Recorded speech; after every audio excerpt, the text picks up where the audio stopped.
हम सभी को मंजिल की तलाश है। सभी चाहते हैं कि जल्द से जल्द मंजिल के करीब पहुंचे, इसे पालें। जल्दबाजी में हम आसान राह चुनते हैं और अक्सर ये चाह ना जाने कितनों की ख्वाहिशों को रौंदती हुई गुजर जाती है। जब हम सफलता की मंजिल पर पहुंचते हैं तो अकेले होते हैं। कभी सोचा है कि हम इस अकेलेपन को दूर करें? एक साथ कोशिश करें, दूसरों की ख्वाहिशों को भी तवज्जो दें, एक सामूहिक सफलता भी हासिल करें। इससे सफल होता है समाज, इससे सफल होती है इंसानियत। हेलो इंडिया, मैं हूं प्रीति। हेलो इंडिया, मैं हूं पराक्रम।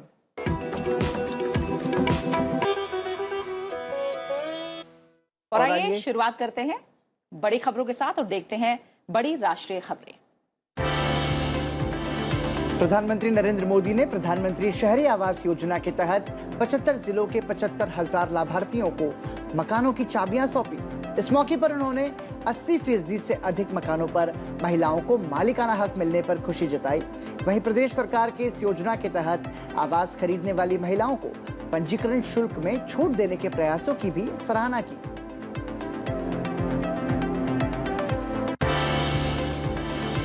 प्रधानमंत्री नरेंद्र मोदी आज मध्य प्रदेश के स्वामित्व योजना के लाभार्थियों से वीडियो कॉन्फ्रेंसिंग के माध्यम से बातचीत करेंगे। इस अवसर पर प्रधानमंत्री योजना के 1,71,000 लाभार्थियों को ई प्रॉपर्टी कार्ड भी वितरित करेंगे। कार्यक्रम के दौरान मध्य प्रदेश के मुख्यमंत्री भी मौजूद रहेंगे। स्वामित्व योजना ग्रामीण आवासीय क्षेत्रों के निवासियों को संपत्ति के अधिकार प्रदान करने के लिए है।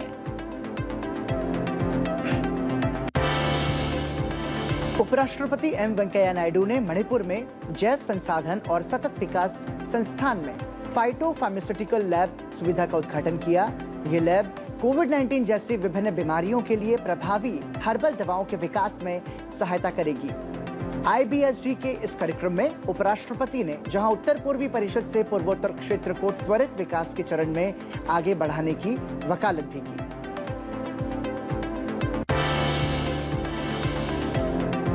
मॉडर्न समय यानी आधुनिक समय की समस्याओं के लिए मॉडर्न समाधान की आवश्यकता है और इसका उदाहरण देते हुए केंद्रीय परिवहन मंत्री नितिन गडकरी ने ध्वनि प्रदूषण के मुद्दे पर कुछ हटकर सोचा है। दरअसल नितिन गडकरी ने कहा कि वो एक ऐसा कानून लाने की योजना बना रहे हैं जिसके तहत भविष्य में भारतीय संगीत वाद्य यंत्रों द्वारा बनाई गई धुनों का उपयोग वाहनों के हॉर्न के रूप में किया जाएगा।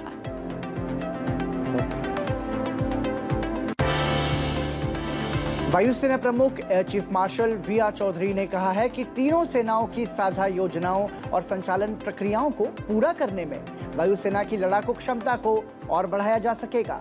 8 अक्टूबर को मनाए जाने वाले वायुसेना दिवस से पहले एक संवाददाता सम्मेलन में उन्होंने कहा कि चीनी वायुसेना अभी भी वास्तविक नियंत्रण रेखा के अपने हिस्से के 3 हवाई ठिकानों पर मौजूद है, लेकिन हमारी वायुसेना पूर्वी लद्दाख में किसी प्रकार की सुरक्षा चुनौती से निपटने के लिए पूरी तरह तैयार है।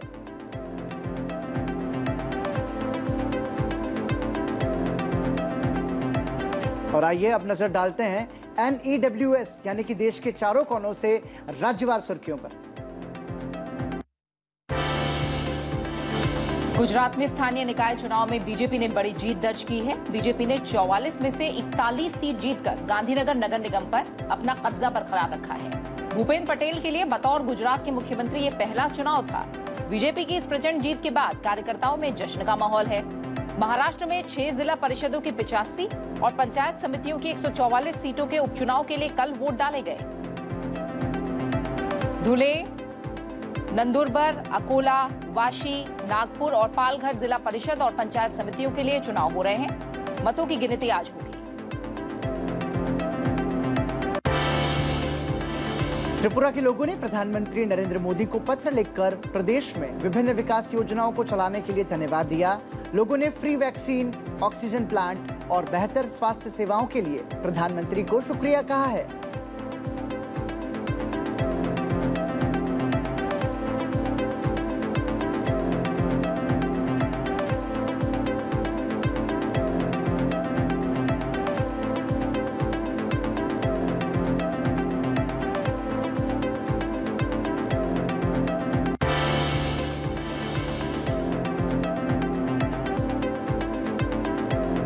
अयोध्या में आज से विश्व की सबसे बड़ी रामलीला का आयोजन होने जा रहा है। उत्तर प्रदेश के पर्यटन और संस्कृति मंत्री नीलकंठ तिवारी इसका शुभारंभ करेंगे। 15 अक्टूबर तक चलने वाले इस रामलीला में फिल्मी सितारे अपनी भूमिका निभाएंगे।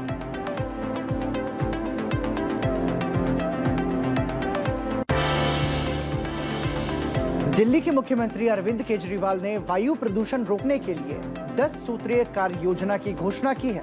उन्होंने कहा है कि पटाखों पर रोक लगाई गई है और 75 टीमों का गठन किया गया है। सरकार सर्वेक्षण कर प्रदूषण नियमों का उल्लंघन करने वालों को दंड देगी।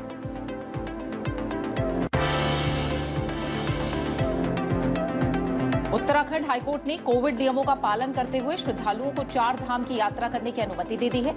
मुख्य न्यायाधीश राघवेंद्र सिंह चौहान की अध्यक्षता वाली पीठ ने अपने आदेश में कहा कि इसके लिए 4 धाम में चिकित्सा सुविधाएं भी बढ़ाई जानी चाहिए। गंभीर रोगियों के लिए हेलीकॉप्टर की भी व्यवस्था की जानी चाहिए। उत्तर प्रदेश में कुबेरपुर लैंडफिल साइट पर 10 वर्ष से जमा कचरे के पहाड़ को खत्म कर आगरा मिसाल बन गया है। स्वच्छ भारत मिशन 1 के तहत अब तक 8 लाख मीट्रिक टन कचरे का निस्तारण किया जा चुका है।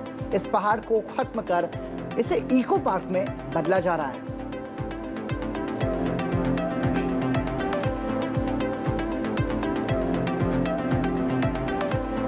और आइए अब देखते हैं दुनिया भर की कुछ बड़ी खबरें।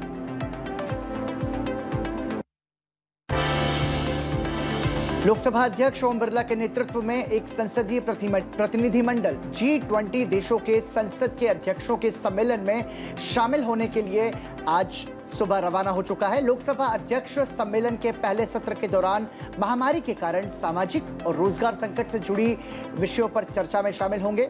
महामारी के कारण समाज पर पड़ने वाले प्रभाव और रोजगार पर संकट विषय पर ओम बिरला अपना विचार रखेंगे।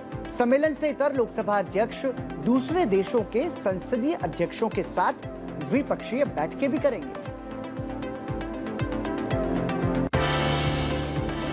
केंद्रीय स्वास्थ्य मंत्री मनसुख मांडविया ने बच्चों के मानसिक स्वास्थ्य से संबंधित एक रिपोर्ट जारी की। रिपोर्ट के अनुसार भारत में 15 से 24 वर्ष आयु वर्ग के लगभग 14% लोगों ने अक्सर उदास महसूस करने या काम करने में कम रुचि होने की बात कही। स्वास्थ्य मंत्री ने कहा कि एक स्वस्थ समाज के निर्माण के लिए मानसिक स्वास्थ्य पर ध्यान दिया जाना बहुत आवश्यक है। उन्होंने कहा कि माता पिता और परिवार के साथ मानसिक स्वास्थ्य संबंधित मुद्दों से निपटने के लिए शिक्षकों की भूमिका भी बहुत महत्वपूर्ण है।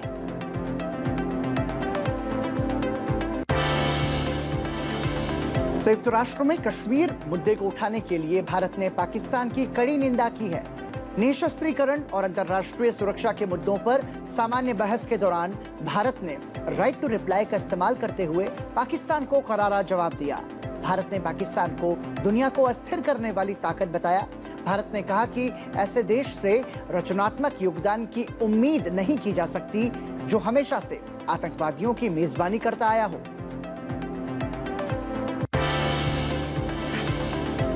रूस ने पहली बार परमाणु पनडुब्बी से कल जिरकॉन हाइपरसोनिक क्रूज मिसाइल का सफल परीक्षण किया। रूसी रक्षा मंत्रालय ने कहा कि सेवरोडोविंस्क पनडुब्बी से बेरेंट सागर में छद्म लक्ष्यों पर 2 जिरकॉन क्रूज मिसाइल दागी गई। पहले सतह से जिरकॉन की मारक क्षमता का परीक्षण किया गया और फिर व्हाइट सी में जलमग्न स्थिति से एक और मिसाइल छोड़ी गई। जापान में नए प्रधानमंत्री फोमियो किशिदा ने 31 अक्टूबर को संसदीय चुनाव कराने की घोषणा की है। उन्होंने कोरोना महामारी से और मजबूती के साथ लड़ने का संकल्प भी लिया। किशिदा ने कहा कि चुनाव से साफ हो जाएगा कि देश की जनता उनमें और उनकी नीतियों में विश्वास रखती है। 64 वर्षीय फोमियो किशिदा ने अपने मंत्रिमंडल का भी खुलासा किया, जिसमें पूर्व प्रधानमंत्री शिंजो आबे और पूर्व वित्त मंत्री तारो आसो के कई साथी भी शामिल हैं।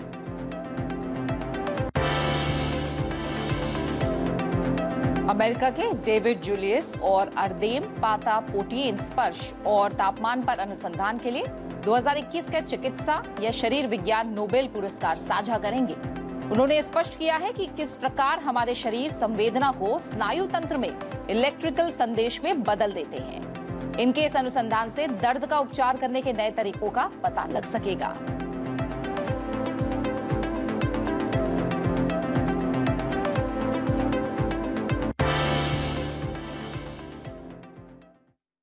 और आइए अब बात करते हैं पॉजिटिव न्यूज की।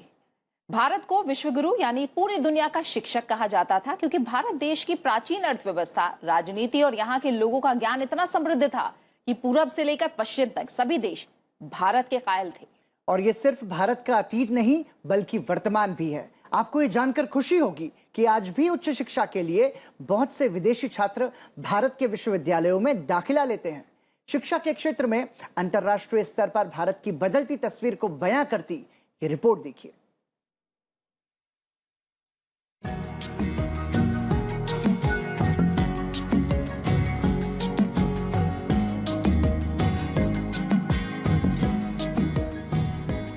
विदेशी छात्रों में भारत में पढ़ाई करने का रुझान बढ़ा है और वो भारत की ओर रुख कर रहे हैं। उच्च शिक्षा पर अखिल भारतीय सर्वेक्षण की माने तो शैक्षणिक सत्र 2018-19 में विदेशों से कुल 47,427 छात्रों ने भारत में दाखिला लिया। वहीं सत्र 2019-20 में ये आंकड़ा बढ़कर 49,348 हो गया।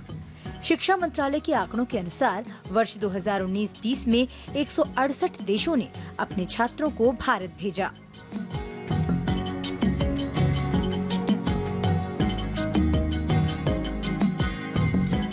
आपको पता है, विदेशी छात्रों की पहली पसंद है बीटेक। असल में वर्ष 2019-20 में विदेश से उच्च शिक्षा के लिए भारत आने वाले अधिकतर छात्रों ने पढ़ाई के लिए ग्रेजुएशन के कोर्सेज को चुना। अकेले बीटेक में 9,503 विदेशी छात्र हैं। इसके बाद बीएससी में 3,964 छात्र पढ़ाई कर रहे हैं। बीबीए में 3,290, बीई में 2,956 फॉरेनर स्टूडेंट्स हैं। वहीं बी फार्मा में 2,451, बीए में 2,295 और बीसीए में 1,820 विदेशी छात्र पढ़ाई कर रहे हैं।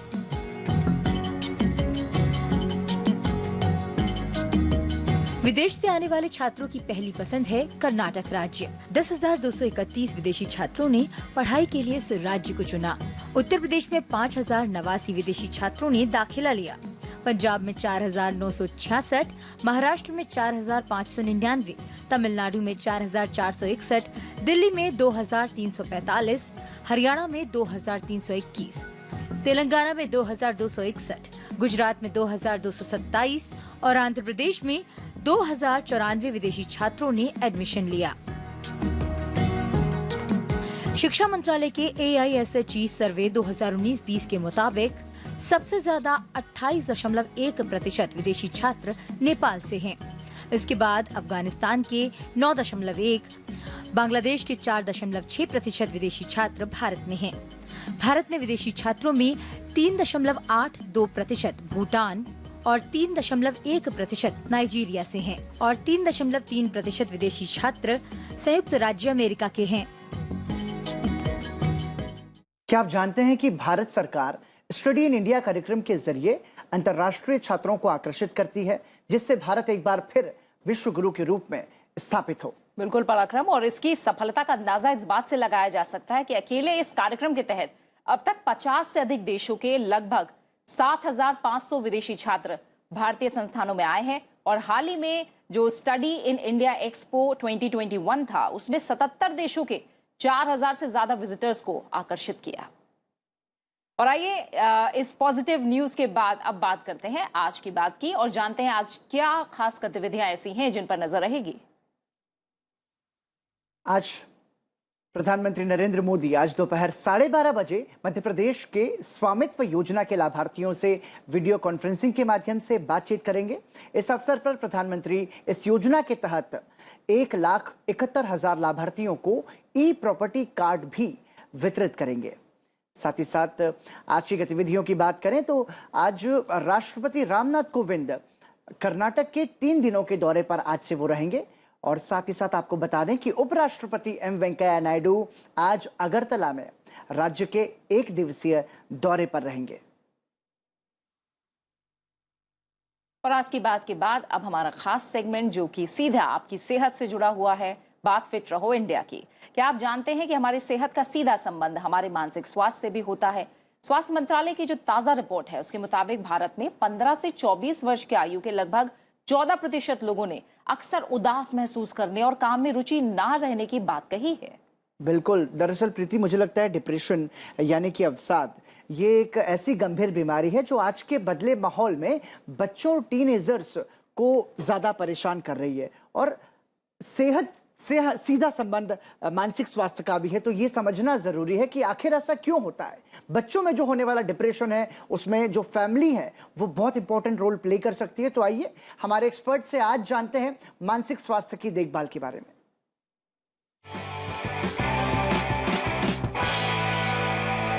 बच्चे घर में हैं, उनके ऊपर जो कोविड इम्पैक्ट पड़ रहा है उसको हम कैसे कम करें, और वो हम तब कर सकते हैं जब हम बच्चों को रूटीन में ले आए, अपनी ही रूटीन में ले आए। बट कुछ ऐसा माहौल बनाएं कि बच्चे को लगे शायद 4 से 5 बजे हम लोग सब इकट्ठे होंगे, और वो जो टाइम है इकट्ठे होने का बहुत ज़रूरी है कम्युनिकेशन स्किल्स रखना। आपको पता ही नहीं है कि बच्चे पे क्या गुजर रही है जब तक आप बच्चे से बात नहीं करेंगे। जितना बच्चे आपसे बात करेंगे उतना आपको पता चलेगा कि उनका मानसिक संतुलन कैसा है। तो उनके साथ बैठिए, थोड़ा सेंसिटिव होइए, समझिए कि क्या बात है। कोशिश करिए कि हम उनका सोशल इंटरैक्शन बढ़ाएं, क्योंकि बच्चों को नई नई चीज़ें सीखने की जिज्ञासा होती है, और हम इतना ही कंट्रीब्यूट कर पाते हैं एज पेरेंट्स। और पेरेंट्स वर्किंग भी हैं, मदर्स वर्किंग है, चाहे वो होम मेकर हों, चाहे वो और भी कोई काम कर रहे हो, फादर वर्किंग है, ज़्यादातर वर्क फ्रॉम होम भी हो रहा है, और सबके पास लिमिटेड स्पेस है, लिमिटेड जगह हैं, इतने गैजेट्स भी नहीं हैं। एक दूसरे से हम बोरो भी कर रहे हैं कि भाई अब स्कूल का टाइम है, अब शायद हमें लैपटॉप बच्चे को देना है, अब काम का टाइम है, तो हम एक शेयरिंग बेसिस पे भी चल रहे हैं। तो एक ज़रूरी है कि हम बच्चे की स्पेस बनाएं कि जहाँ वो बच्चा अपनी पढ़ाई करे, जिससे उसे लगे कि मेरी भी इम्पोर्टेंस है घर में, और मेरा भी एक जगह है, जैसे एक मम्मी की जगह है, एक पापा की जगह है, शायद दादा दादी घर में हों, चाचा चाची हों, सबकी अपनी अपनी जगह है, तो मेरी भी जगह है, चाहे बच्चा कितना भी छोटा हो।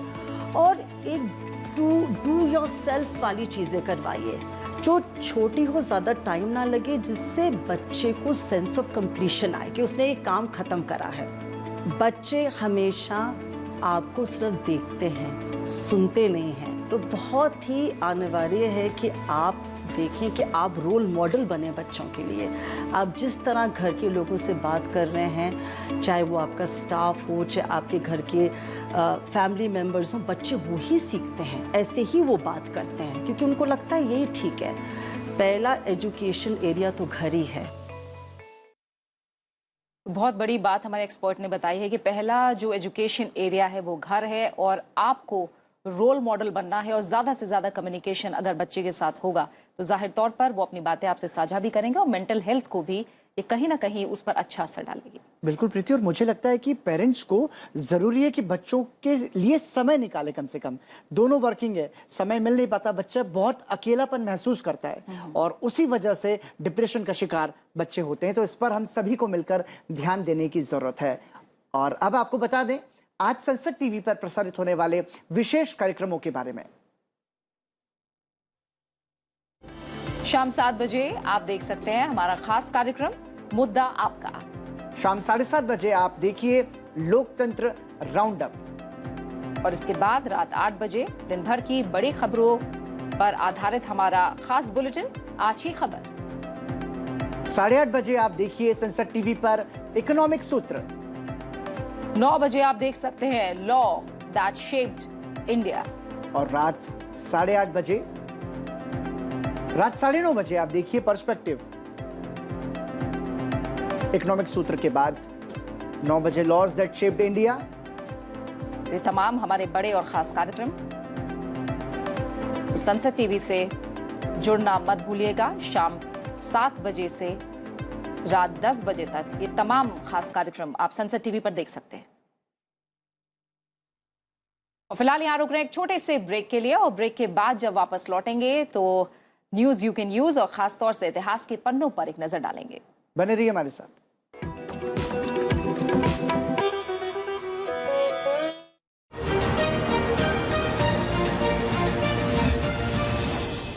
Acts that highlight the constitutional obligation of the citizens towards ensuring animal well-being. these species face a grave existential threat. Animal life needs to be protected, it needs to be preserved, cruelty needs to be stopped. I'm so glad that finally this bill could reach us. Most of the European countries have such good legislation. We need to relook at these laws because they are not in tune with contemporary reality. Being compassionate to animals, to hens, to cows, to buffaloes, to fish, to birds is a necessity for us if we need to live in a clean, pollution-free, disease-free environment.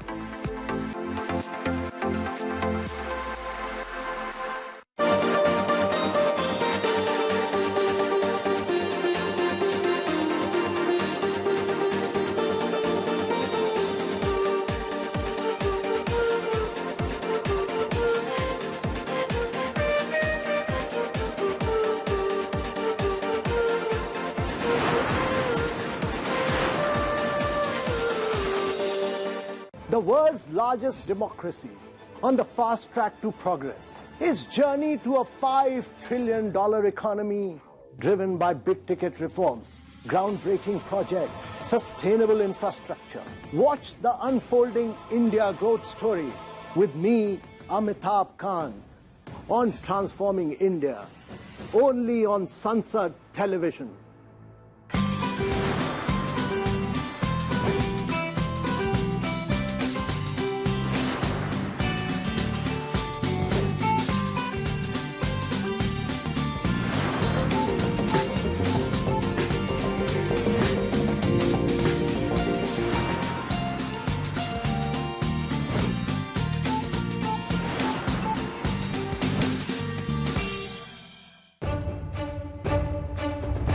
गांव की गलियों, शहरों की सड़कों से संघर्ष के रास्ते होकर पहुंचते हैं संसद, बनते हैं आपकी आवाज, उठाते हैं आपके मुद्दे, आपके जनप्रतिनिधि, लोकतंत्र के पहरे, आपके सांसद।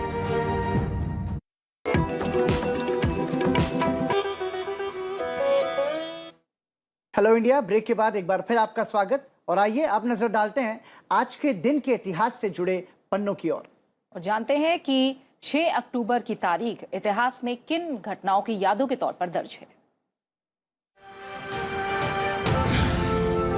वर्ष 1989 में आज ही के दिन न्यायमूर्ति फातिमा बीवी सर्वोच्च न्यायालय की न्यायाधीश नियुक्त हुई। इस पद पर नियुक्त होने वाली वह पहली भारतीय महिला हैं। उनका पूरा नाम मीरा साहिब फातिमा बीवी है। सेवानिवृत्ति के बाद उन्हें राष्ट्रीय मानवाधिकार आयोग का सदस्य बनाया गया। वे तमिलनाडु की राज्यपाल भी रह चुकी हैं। वर्ष 1860 में आज ही के दिन भारतीय दंड संहिता यानी इंडियन पेनल कोड पारित हुआ। यह कानून अपराधों को बताता है और उनमें से प्रत्येक के लिए सजा और जुर्माना तय करता है। आईपीसी के अंतर्गत हत्या से लेकर रेप तक और चोरी से लेकर मानहानि तक हर अपराध की सजा क्या होगी इस कानून में तय किया गया है। आईपीसी में कई बार संशोधन हुए हैं, जैसे दहेज हत्या से लेकर कई अपराध जुड़े हैं तो कई बार अपराध हटे भी हैं। वर्ष 1893 में आज ही के दिन गणित व भौतिकी में महत्वपूर्ण कार्य करने वाले मेघनाथ साहा का जन्म हुआ। मेघनाथ साहा सुप्रसिद्ध खगोल विज्ञानी थे। वे साहा समीकरण के प्रतिपादन के लिए प्रसिद्ध रहे हैं। साहा समीकरण तारों में भौतिक एवं रासायनिक स्थिति की व्याख्या करता है। और अब बात करते हैं फाइनेंस ज्ञान की। फाइनेंस ज्ञान हेलो इंडिया का एक खास सेगमेंट है जिसमें हम आपको पैसों से जुड़ी हुई वो जानकारी देते हैं जो आपके लिए जरूरी होगी। हम में से बहुत से लोग अपने पैसों को इन्वेस्ट करते हैं जिससे भविष्य में हमें उसका बेहतर रिटर्न मिले। SIP यानी सिस्टमैटिक इन्वेस्टमेंट प्लान इन्हीं में से एक है। तो आज आपको बताएंगे SIP के बारे में जिसके बहुत से फायदे हैं और वो फायदे क्या कुछ हैं जानते हैं हमारे फाइनेंस एक्सपर्ट से। SIP means systematic investment plan. आप यदि मंथली कोई पैसा एक रेगुलर फिक्स अमाउंट आप इन्वेस्ट करते हैं तो उसको हम SIP कहते हैं और over a period of 3 year 5 year 10 year what ever period you can choose. तो वो उससे क्या होता है कि शेयर मार्केट बढ़ता है घटता है। लेट अस से आज आपने एक लमसम अमाउंट इन्वेस्ट कर दिया और मार्केट 1 साल के बाद जो आपने आज इंडेक्स पे किया है वो उससे नीचे है तो आपका लॉस हो गया। जबकि एसआईपी में यदि आप इन्वेस्ट करते हैं तो आपका हाई इंडेक्स पे भी होगा, लो पे भी होगा और मीडियम पे भी होगा, तो वो आपकी एवरेज इन्वेस्टिंग में काउंट हो जाएगी। जो रिटर्न नॉर्मली इकोनॉमी पे प्ले करती है, फैक्ट्री जो मैन्युफैक्चरिंग बेस या सर्विस इंडस्ट्री जो भी है, शेयर डाइवर्सिफाइड शेयर में इन्वेस्ट करते हैं म्यूचुअल फंड वाले, तो वो आपको उसकी रिटर्न ऑन एन एवरेज मिल जाएगी, जो कि 12% से लेके 20% के बीच में नॉर्मली मिल जाती है। तो एसआईपी के बारे में आज हमने फाइनेंस ज्ञान में जाना, और खासतौर से हर कोई शेयर मार्केट की इतनी बारीकियां नहीं समझता है और उतना जोखिम नहीं लेना चाहता है, तो एसआईपी एक बहुत अच्छा विकल्प हो सकता है निवेश के लिए। बिल्कुल, और छोटे छोटे निवेश के लिए तो बहुत ही बेहतरीन है। मतलब जो मध्यम वर्ग और निम्न मध्यम वर्ग के जो लोग हैं वो उसमें निवेश कर सकते हैं और बहुत अच्छा लाभ इसके जरिए आप कमा सकते हैं। और अब आपकी सुबह को खूबसूरत बनाने के लिए हेलो इंडिया में हम जाते जाते आपको सुरीले संगीत के साथ छोड़कर जाते हैं। संगीत की धुन से आनंद बना रहता है, तो ये सुरीला आनंद लीजिए और सुनिए हमारे आज के कलाकार डॉक्टर संजीव शंकर और अश्विनी शंकर की खूबसूरत शहनाई वादन को। और हमें इसी के दीजिए साथ इजाजत। मुझे और प्रीति को दीजिए इजाजत। लेकिन प्रीति, जाते जाते हम एक बात और बता दें दर्शकों को, आप हेलो इंडिया सेगमेंट हमारे सनसेट टीवी के यूट्यूब चैनल पर भी देख सकते हैं। बिल्कुल, और अपनी राय और सुझाव हमारे साथ साझा कर सकते हैं। आपकी प्रतिक्रियाओं का हमें हमेशा इंतजार रहता है। नमस्कार। नमस्कार।